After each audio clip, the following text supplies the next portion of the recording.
राधे राधे। कैसे हैं आप लोग? ईश्वर कृपा से आप सब अच्छे होंगे। ईश्वर सबकी कृपा बनाए रखे, सबका कल्याण करे।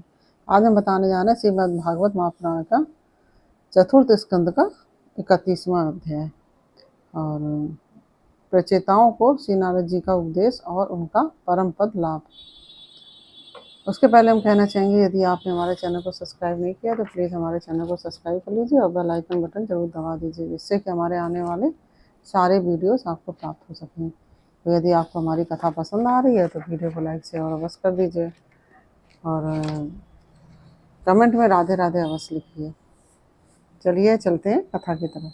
श्रीमन्नारायण नारायण हरे हरे, भजमन्नारायण नारायण हरे हरे। तेरी लीला सबसे प्यारी प्यारी, हरी हरी तेरी लीला सबसे न्यारी न्यारी, हरी हरी। श्रीमन्नारायण नारायण हरि हरि, भजवन नारायण नारायण हरि हरि। राधे राधे।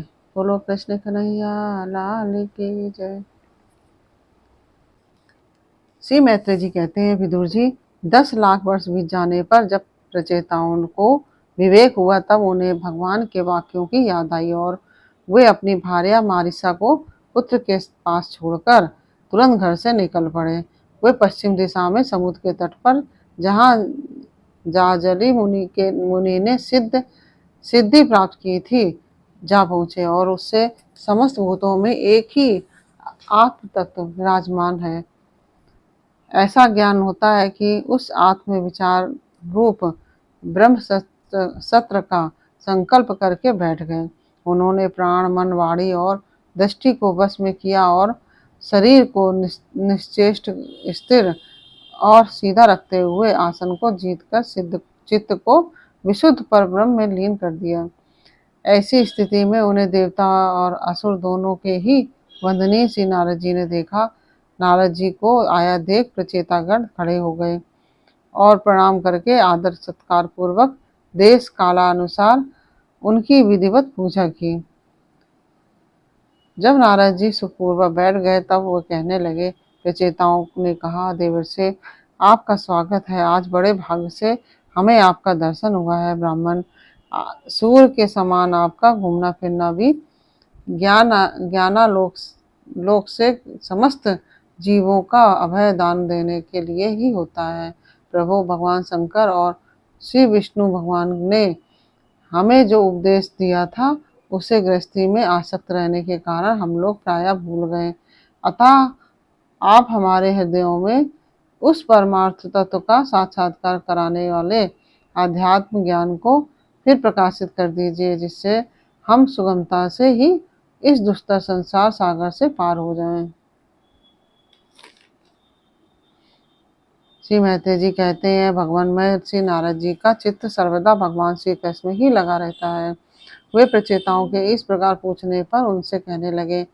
श्री नारद जी ने कहा, राजाओं, इस लोक में मनुष्य का ही वही जन्म, वही कर्म, वही आयु, वही मन और वही वाणी सफल है जिसके द्वारा सर्वात्मा सर्वेश्वर श्री हरि का सेवन किया जाता है।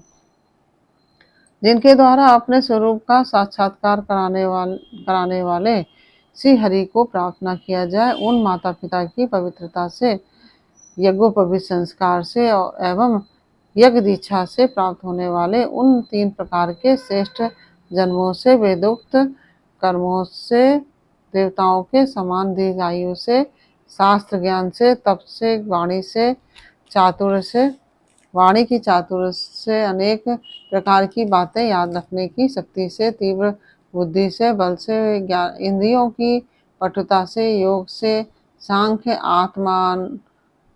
आत्मा अनात्मा विवेक से, संन्यास और वेदाध्ययन से तथा व्रत वैराग्य आदि अन्य कल्याण साधनों से भी पुरुष का क्या लाभ है। वास्तव में समस्त कल्याणों की अवधि आत्मा ही है और आत्मज्ञान प्रदान करने वाले श्री हरि ही संपूर्ण प्राणियों की प्रिय आत्मा है। जिस प्रकार बच्चों की जड़ सींचने से उसका तना, शाखा उपशाखा आदि सभी का पोषण हो जाता है, और जैसे भोजन द्वारा प्राणों को तृप्त करने से समस्त इंद्रियां पुष्ट होती हैं। उसी प्रकार से भगवान की पूजा ही सबकी पूजा है। जिस प्रकार वर्षा काल में जल सूर्य के ताप से उत्पन्न होता है और ग्रीष्म ऋतु में उसी की किरणों में पुनः प्रवेश कर जाता है, तथा जैसे समस्त चराचर भूत पृथ्वी से उत्पन्न होते हैं और फिर उसी में मिल जाते हैं, उसी प्रकार चेतनात्मक ये समस्त प्रपंच श्री हरि से ही उत्पन्न होता है और उन्हीं में लीन हो जाता है। वस्तुतः यह विश्वात्मा श्री हरि का वह शास्त्र प्रसिद्ध सर्वोपाधि रहित स्वरूप ही है। जैसे सूर्य की प्रभा उससे भिन्न नहीं होती, उसी प्रकार कभी कभी गंधर्व नगर के समान स्फुरित होने वाला यह जगत भगवान से भिन्न नहीं है। जैसे जागृत अवस्था में इंद्रियां क्रियाशील रहती हैं किंतु सुसुप्ति में उनकी शक्तियां लीन हो जाती हैं, उसी प्रकार यह जगत सर्ग काल में भगवान से प्रकट हो जाता है और कल्पांत होने पर उन्हीं में लीन हो जाता है। स्वरूपता तो भगवान में द्रव्य क्रिया और ज्ञान रूपी विविध अहंकार के कार्यों की तथा उनके निमित्त से होने वाले भेद भ्रम की सत्ता है ही नहीं। नृपतिगण जैसे बादल, अंधकार और प्रकाश ये क्रमशः आकाश से प्रकट होते हैं और उसी में लीन हो जाते हैं, किंतु आकाश इनसे लिप्त नहीं होता। उसी प्रकार ये सत्य, रज और तमोमयी शक्तियाँ कभी परब्रह्म से उत्पन्न होती हैं और कभी उसी में लीन हो जाती हैं। इसी प्रकार उनका प्रभाव चलता रहता है, किंतु इससे आकाश के समान असंग परमात्मा में कोई विकार नहीं होता। अतः तुम ब्रह्मा आदि समस्त लोकपालों के भी अधीश्वर श्री हरि को अपने से अभिन्न मानते हुए भजो, क्योंकि वे ही समस्त देहधारियों के एकमात्र आत्मा हैं। वे ही जगत के निमित्त कारण, काल उपादान कारण, प्रधान और नियंता पुरुषोत्तम हैं, तथा अपनी काल शक्ति से वे ही इस गुणों के प्रभाव रूप प्रपंच का संहार कर देते हैं। वे भक्तवत्सल भगवान समस्त जीवों पर दया करने से, जो कुछ मिल जाए उसी में संतुष्ट रहने से तथा समस्त इंद्रियों को विषयों में निर्वृत्त करके शांत करने से शीघ्र ही प्रसन्न हो जाते हैं। पुत्र श्रणा आदि सब प्रकार की वासनाओं के निकल जाने से जिनका अंतःकरण शुद्ध हो गया है, उन संतों के हृदय में उनके निरंतर बढ़ते हुए चिंतन से खिंचकर अविनाशी श्री हरि आ जाते हैं और अपनी भक्ताधीनता को चरितार्थ करते हुए हृदय आकाश की भांति वहां से हटते नहीं। भगवान तो अपने को भगवान को ही सर्वस्व मानने वाले निर्धन पुरुषों पर ही प्रेम करते हैं, क्योंकि वे परम रसज्ञ हैं। उन अंकिंचनों की अनन्याश्रया अहेतु की भक्ति में कितना माधुर होता है, ऐसा इसे प्रभु अच्छी तरह जानते हैं। जो लोग अपने शास्त्र ज्ञान, धन, कुल और कर्मों के मद से उन्मत्त होकर ऐसे निष्किंचन साधु जनों का तिरस्कार करते हैं, उन दुबुद्धियों की पूजा तो प्रभु स्वीकार ही नहीं करते। भगवान स्वस्वरूपानंद से ही परिपूर्ण है। उन्हें निरंतर अपनी सेवा में रहने वाली लक्ष्मी जी तथा उनकी इच्छा करने वाले नरपति और देवताओं की भी कोई परवाह नहीं है। इतने पर भी वे अपने भक्तों के तो अधीन ही रहते हैं और ऐसे करुणा सागर श्री हरि को कोई भी कृतज्ञ पुरुष थोड़ी देर के लिए भी कैसे छोड़ सकता है। श्री मैत्रेय जी कहते हैं, विदुर जी, भगवान नारद ने प्रचेताओं को इस उपदेश के साथ साथ और भी बहुत सी भगवत संबंधी बातें सुनाई। इसके पश्चात वे ब्रह्मलोक को चले गए। प्रचेतागण भी उनके मुख से संपूर्ण जगत के पाप रूपी मल को दूर करने वाले भगवत चरित सुनकर भगवान के चरण कमलों का ही चिंतन करने लगे तथा और अंत में भगवत धाम को प्राप्त हुए। इस प्रकार आपने जो मुझसे श्री नारद जी और प्रचेताओं के भगवत कथा संबंधी संवाद के विषय में पूछा था, वह मैंने आपको सुना दिया। श्री सुखदेव जी कहते हैं, राजन,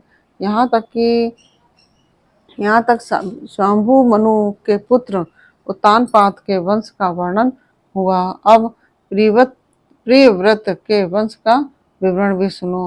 राजा प्रियव्रत ने श्री नारद जी से आत्मज्ञान का उपदेश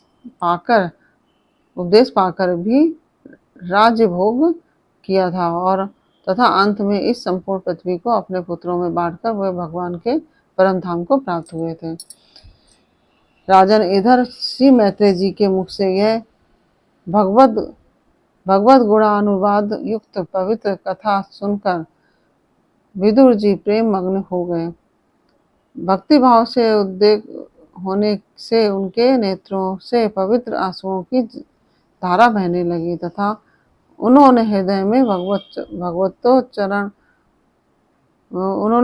भगवतोच्चारणों का स्मरण करते हुए अपना मस्तक मुनिवर मैत्रेय जी के चरणों पर रख दिया। विदुर जी कहने लगे, महायोगिन, आप बड़े ही करुणामय हैं। आज आपने मुझे अज्ञानांधकार के उस पार पहुंचा दिया है जहां अकिंचनों के सर्वस्व श्री हरि विराजते हैं। श्री सुखदेव जी कहते हैं, मैत्रेय जी को उपर्युक्त कृतज्ञता सूचक वचन कहकर तथा प्रणाम कर विदुर जी ने उनसे आज्ञा ली और फिर शांतचित होकर अपने बंधुजनों से मिलने के लिए वे हस्तिनापुर चले गए। राजन, जो पुरुष भगवान के शरणागत परम भागवत राजाओं का यह पवित्र चरित्र सुनेगा, उसे दीर्घायु, धन, यश, क्षेम, सद्गति और ऐश्वर्य की प्राप्ति होगी। इस प्रकार यह चतुर्थ अध्याय का 31वां चतुर्थ स्कंद का 31वां अध्याय पूर्ण हुआ। श्रीमन्नारायण नारायण हरि हरि, भजमन्नारायण नारायण हरि हरि, तेरी लीला सबसे प्यारी प्यारी, हरि हरि तेरी लीला सबसे न्यारी न्यारी, हरि हरि। श्रीमन्नारायण नारायण हरि हरि, भजमन्नारायण नारायण हरि हरि। राधे राधे।